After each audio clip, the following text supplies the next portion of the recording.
Graça e paz a todos.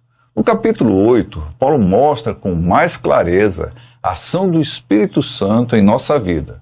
Mostra como ele age, como nos capacita para as coisas de Deus. O Espírito Santo é o Consolador que Jesus disse que enviaria. Ele é a chave para entender todas as cartas de Paulo. Não fazemos mais o que nos condena, porque o Espírito Santo nos fortalece para isso. E não porque a lei foi abolida, como muitos pensam e pregam.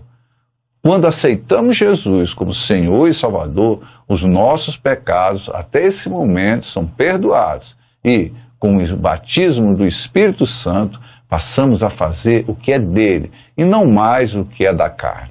Portanto, agora nenhuma condenação há para os que estão em Cristo Jesus, que não andam segundo a carne, mas segundo o Espírito.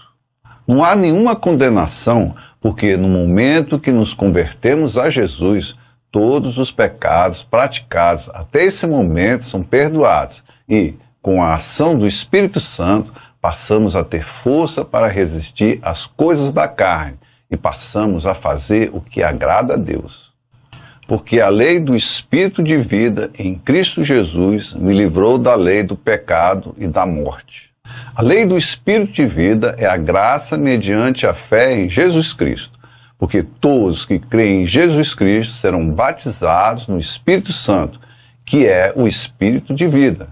As pessoas que creem em Jesus iniciam o processo da salvação, pois todos os seus pecados herdados e cometidos são perdoados, mas para conseguirmos nos manter limpos, precisamos do Espírito de vida, ou Espírito Santo, que inicia o processo de santificação. Essa é uma lei dada por Deus. Dê uma lida em João capítulo 3, versículo 16.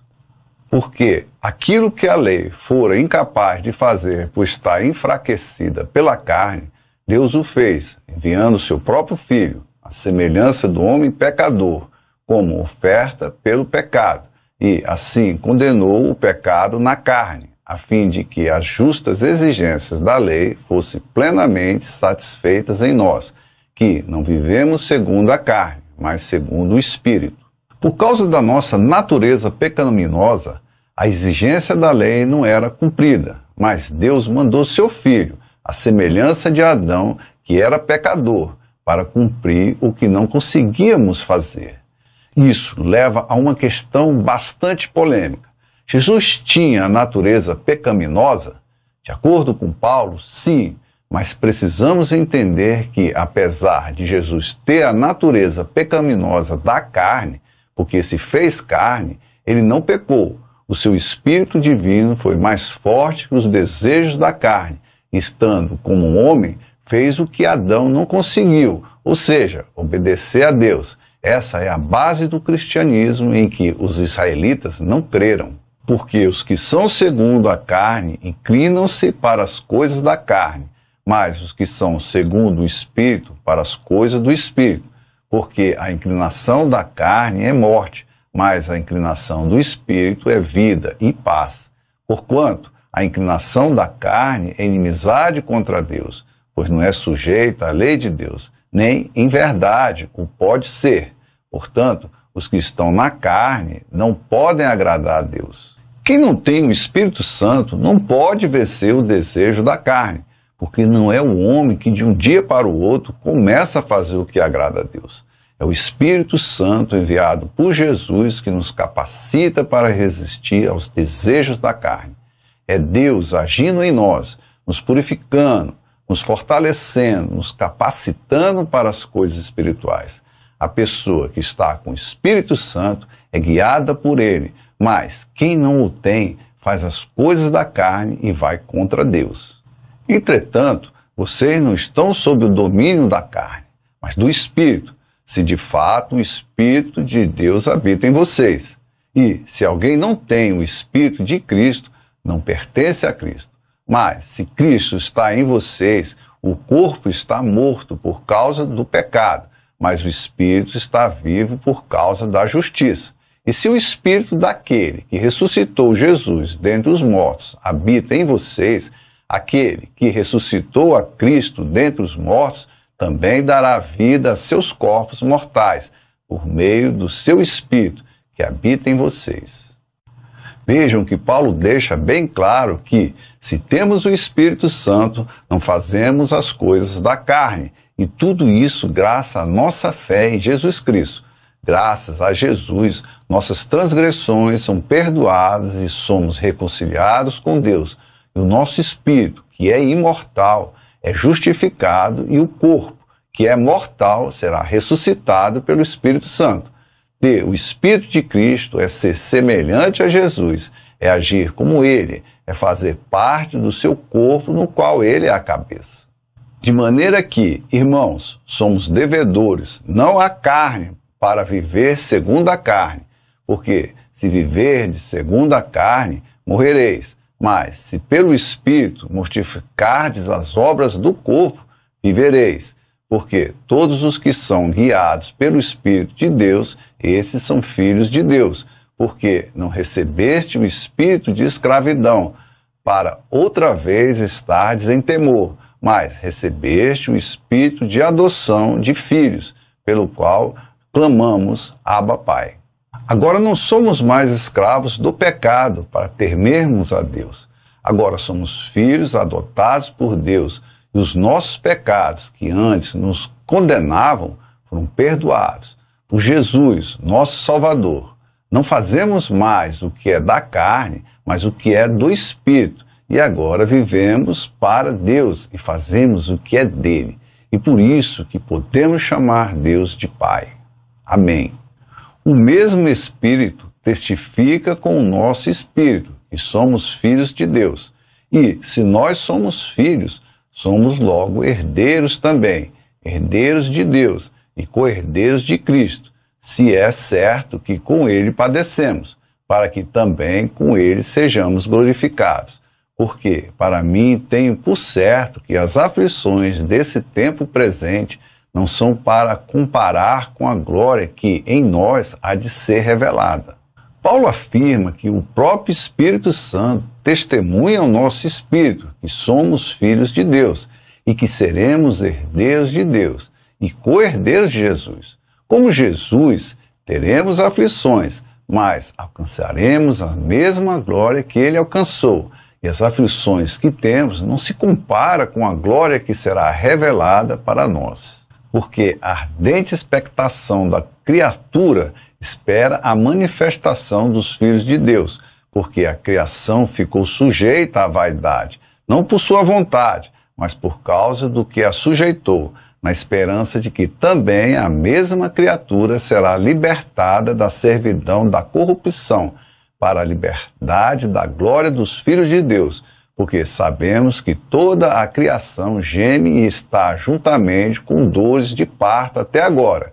E não só ela, mas nós mesmos, que temos as primícias do Espírito, também gememos em nós mesmos, esperando a adoção, a saber, a redenção do nosso corpo, porque em esperança fomos salvos. Ora, a esperança que se vê não é esperança, porque o que alguém vê, como esperará? Mas, se esperamos o que não vemos, com paciência o esperamos. A queda de Adão levou à queda de toda a criação, mas, com a ascensão de Jesus, toda a criação aguarda ansiosamente que os filhos de Deus sejam revelados para que possam voltar à mesma glória de antes. A natureza espera ansiosamente, assim como nós que temos o Espírito Santo. Aguardamos a salvação e a adoção como filhos, para que, assim, todos possamos voltar à glória que foi perdida, porque a fé naquele que nos justifica é que nos dá a esperança de um mundo melhor. E da mesma maneira também o Espírito ajuda as nossas fraquezas, porque não sabemos o que havemos de pedir como convém, mas o mesmo Espírito intercede por nós com gemidos inexprimíveis, e aquele que examina os corações sabe qual é a intenção do Espírito, e é ele que, segundo Deus, intercede pelos santos, e sabemos que todas as coisas contribuem juntamente para o bem daqueles que amam a Deus, daqueles que são chamados segundo o seu propósito, porque os que antes conheceu, também os predestinou para serem conformes à imagem de seu Filho, a fim de que ele seja o primogênito entre muitos irmãos. E aos que predestinou, a esses também chamou. E aos que chamou, a esses também justificou. E aos que justificou, a esses também glorificou. É o Espírito Santo que nos guia, nos fortalece, nos ensina a orar. É Ele que intercede por nós com grande esforço para fazermos a vontade de Deus. Toda a ação de Deus é para o bem daqueles que são seus. Por isso, nos chamou segundo o seu propósito.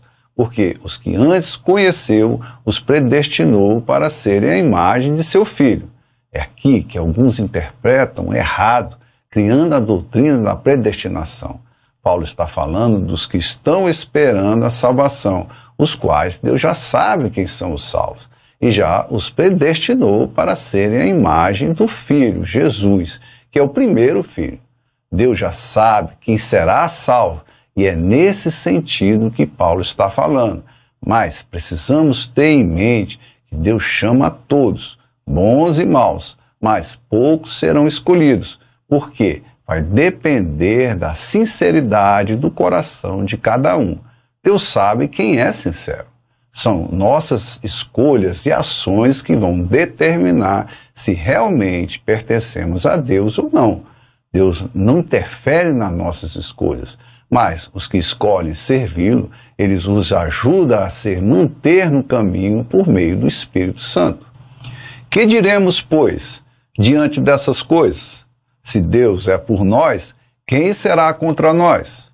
Aquele que não poupou a seu próprio Filho, mas o entregou por todos nós, como não nos dará juntamente com ele e de graça todas as coisas?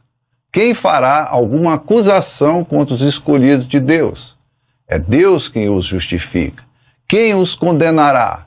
Foi Cristo Jesus que morreu e, mais, que ressuscitou e está à direita de Deus e também intercede por nós. Ninguém pode ir contra a vontade de Deus.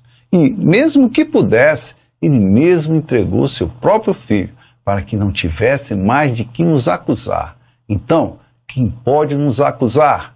Somos filhos e, como tal, herdeiros de todas as coisas. Dessa forma, quem pode nos tirar isso se temos Jesus como nosso intercessor? Logo, o diabo não tem mais poder sobre nós. Estamos livres e limpos pelo sangue de Cristo Jesus. Quem nos separará do amor de Cristo? Será tribulação, ou angústia, ou perseguição, ou fome, ou nudez, ou perigo, ou espada? Como está escrito, por amor de ti enfrentamos a morte todos os dias. Somos considerados como ovelhas destinadas ao matadouro. Mas em todas estas coisas somos mais que vencedores, por meio daquele que nos amou, pois estou convencido de que nem a morte, nem a vida, nem anjos, nem demônios, nem o presente, nem o futuro, nem quaisquer poderes, nem altura, nem profundidade, nem qualquer outra coisa na criação será capaz de nos separar do amor de Deus, que está em Cristo Jesus, nosso Senhor. Jesus disse que nesse mundo teríamos aflições, mas que não precisamos nos preocupar, porque Ele venceu o mundo. E graças a Ele temos a vitória, porque pelo seu sangue fomos limpos. Ele está conosco em todos os momentos e intercede por nós nos momentos de nossas fraquezas, pois Ele é o nosso advogado. E, além disso, temos o Espírito Santo para nos fortalecer, nos guiar, nos convencer do certo e do errado e nos capacitar para as coisas de Deus. Então, quem poderá nos derrotar? Já temos a vitória em Cristo Jesus e isso ninguém pode tirar. Então, chegamos ao fim desse capítulo e espero que todos tenham gostado. Se gostaram, dê o seu like, compartilhe para que outras pessoas possam ver também. Seja um semeador da palavra de Deus e que Deus abençoe a todos. Fique na paz do Senhor.